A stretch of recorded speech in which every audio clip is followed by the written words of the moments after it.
Forex trading কি? আমি যদি খুব সহজ ও সংক্ষিপ্তভাবে উত্তর দিই তবে বলবো ফরেক্স হলো গ্লোবাল ফাইন্যান্সিয়াল মার্কেট, যেই মার্কেটে কারেন্সি ট্রেড বা মুদ্রা বিনিময়ের মাধ্যমে বিজনেস করা হয়। এই মার্কেটে বিশ্বের প্রায় উল্লেখযোগ্য সকল দেশের মুদ্রার বিনিময় করে বিজনেস করা সম্ভব।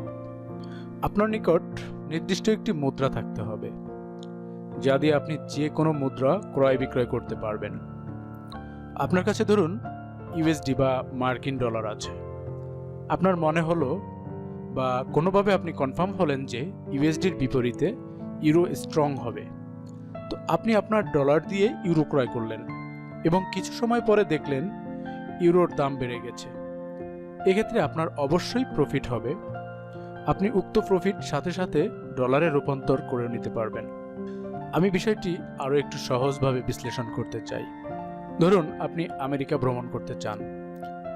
সব প্রক্রিয়া শেষ করে যখন আপনি বিমানবন্দরে যাবেন তখন আপনাকে মানি এক্সচেঞ্জ বুথ খুঁজে বের করতে হবে, যেখানে স্ক্রিনে আপনি বিভিন্ন দেশের মুদ্রার বিনিময় হার দেখতে পাবেন।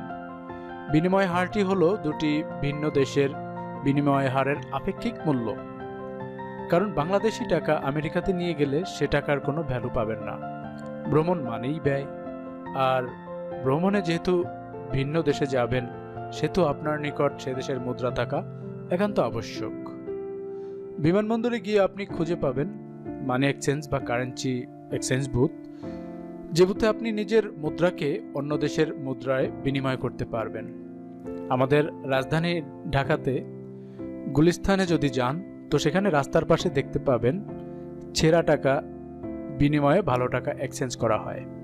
আবার পুরান টাকা দিয়ে নতুন টাকা এক্সচেঞ্জ করতে পারবেন, এটাও এক ধরনের বিনিময়। তো বিমানবন্দরের কারেন্সি এক্সচেঞ্জ বুথ থেকে বাংলাদেশি টাকা দিয়ে আপনি আমেরিকান ডলার ক্রয় করলেন, যার অর্থ দাঁড়ালো আপনি ফরেক্স ট্রেডিংয়ে অংশ নিয়ে ফেলেছেন। আপনি একটি মুদ্রার অন্য মুদ্রার বিপরীতে এক্সচেঞ্জ করেছেন। আপনি এক্সচেঞ্জ রেট পেলেন 80 টাকা করে প্রতি ডলারের বিপরীতে। তো আপনি আমেরিকায় গেলেন, ঘুরে ফিরে এনজয় করে দেশে আসলেন। আপনার নিকট কিছু আমেরিকান ডলার অবশিষ্ট রইল। তো অবশিষ্ট ডলার অবশ্যই বাংলাদেশি টাকায় এক্সচেঞ্জ করে নেবেন, কারণ আমেরিকার ডলার আমাদের দেশের লোকাল মার্কেটে কোনো ভ্যালু নাই।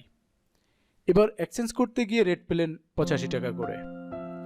বিনিময় হারের এই পরিবর্তনগুলো কারেন্সি মার্কেটের বিজনেস অপরচুনিটি তৈরি করে। এবার প্রশ্ন হলো, এক্সচেঞ্জ বুথ থেকে টাকা এক্সচেঞ্জ করে আপনি প্রতি ডলারে কত টাকা লাভ বা লস করলেন? উত্তরটা আমি দিয়ে দিচ্ছি। এর উত্তর হলো, প্রতি ডলারে আপনি 5 টাকা করে প্রফিট পেলেন। আপনি অবশ্যই সেই প্রফিটের টাকা খুশি মনে গ্রহণ করে বাড়ি ফিরবেন। এর উল্টাও হতে পারে, ডলারের ভ্যালু যদি 78 টাকা করে পেতেন তবে আপনার প্রতি ডলারে 2 টাকা লস হতো। ফরেক্স মার্কেট এর ভিন্নতা কিছুই না। কোনো এক সময় কিছু লোক বর্ডার ক্রস বিজনেস করতেন। উদাহরণ যেমন ভারতীয় রুপি দিয়ে বোঝাতে চেষ্টা করি। টাকার সাথে রুপি যদি ভ্যালু কমে যায় তবে আমি রুপি কিনে ইন্ডিয়া গেলাম এবং খোঁজখবর রাখলাম যখন আবার রুপির প্রাইসটা বেড়ে যাবে আমি ইন্ডিয়া থেকে দেশে আসলাম, আমার রুপিকে আমি টাকায় রূপান্তর করে নিলাম। এই টাইপের বিজনেস আগে প্রচলিত ছিল। ইদানিং সবকিছু আধুনিক ও স্মার্ট হয়ে গেছে, তাই বিজনেস সিস্টেমও অনেক আধুনিক। আমি আশা করি ফরেক্স ট্রেডিং কি তা আপনাদের বেসিক ধারণা দিতে সক্ষম হয়েছি। এবার আমরা ফরেক্স মার্কেট সম্পর্কে ধারণা গ্রহণ করব। আমি পূর্বেই বলেছি ফরেক্স হলো একটি বৈদেশিক মুদ্রা বাজার, যা সাধারণত ফরেক্স বা এফএক্স নামেও পরিচিত। আর এই মার্কেট হলো বিশ্বের সবচাইতে বড় ফাইন্যান্সিয়াল মার্কেট। ফরেক্স হলো আন্তর্জাতিক ডিসেন্ট্রালাইজ মার্কেট, যেখানে বিশ্বের বিভিন্ন দেশের মুদ্রার হাত বদল হয়। এই মার্কেটে এক্সচেঞ্জ রেট প্রতি সেকেন্ডে পরিবর্তিত হয়, যে কারণে মার্কেট ক্রমাগত প্রাইস মুভ করতে থাকে। ইকোনমির ক্ষুদ্রতম পরিবর্তনও এই মার্কেটকে প্রভাবিত করতে পারে। এই মার্কেটে যত লেনদেন হয়, যেমন বাই সেল, এর সব কিছুই হয় মূলত অনুমানের ভিত্তিতে। কারেন্সি ট্রেডারদেরকে কারেন্সি স্পেকুলেটর নামেও ডাকা হয়। তারা মুদ্রা বাই করেন এই আশায় যে ভবিষ্যতে এই মুদ্রার আরও বেশি প্রাইসে সেল করতে পারবেন। নিউ ইয়র্ক স্টক এক্সচেঞ্জ প্রতিদিন গড়ে প্রায় লেনদেন করে $22.4 বিলিয়ন ইউএস ডলার।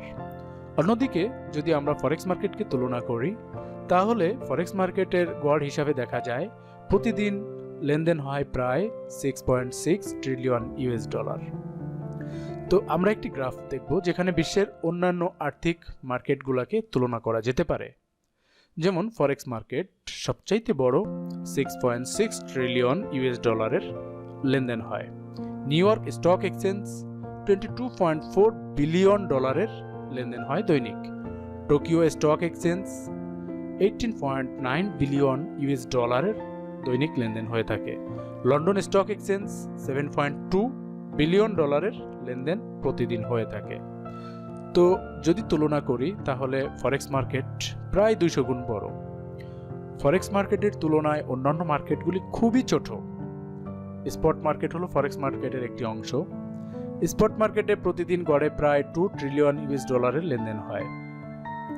ফরেক্স মার্কেটে যদি আমাদের মতো খুচরা ট্রেডারদের ট্রেড ভলিউম হিসাব করতে চাই তবে এই সেগমেন্টের সঠিক আকার বলা একেবারেই সম্ভব না, তবে একটি ধারণা দিতে পারি। রিটেল ট্রেডারদের ভলিউম হতে পারে মোট ভলিউমের 3 থেকে 5% বা 200 থেকে 300 বিলিয়ন ডলার প্রায়। সুতরাং আমরা বুঝতে পারলাম ফরেক্স মার্কেট অনেক বড়। আমি আপনাদের কোনো গল্প শোনাচ্ছি না, আমি বাস্তব সত্য আপনাদের সামনে উপস্থাপন করছি মাত্র। ফরেক্স মার্কেট সপ্তাহে 5 দিন এবং দৈনিক 24 ঘন্টা খোলা থাকে। স্টক বা বন্ড মার্কেট দিনের একটি নির্দিষ্ট সময় বন্ধ হয়ে যায়। এই মার্কেট বিভিন্ন টাইম সেশনে বিভিন্ন ফাইন্যান্সিয়াল সেন্টারে স্থানান্তরিত হতে থাকে।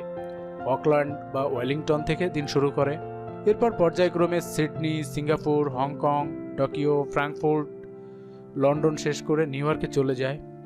আবার নিউজিল্যান্ডেও ট্রেডিং শুরু হয়। এইটা হলো মূলত ফরেক্স মার্কেট সম্বন্ধে বেসিক ধারণা। তো আমি আশা করি ফরেক্স মার্কেট সম্পর্কে সংক্ষেপে একটি ধারণা দিতে সক্ষম হয়েছি। আমরা পরবর্তী ভিডিওগুলোতে আরও বেশি ধারণা গ্রহণ করব ইনশাআল্লাহ।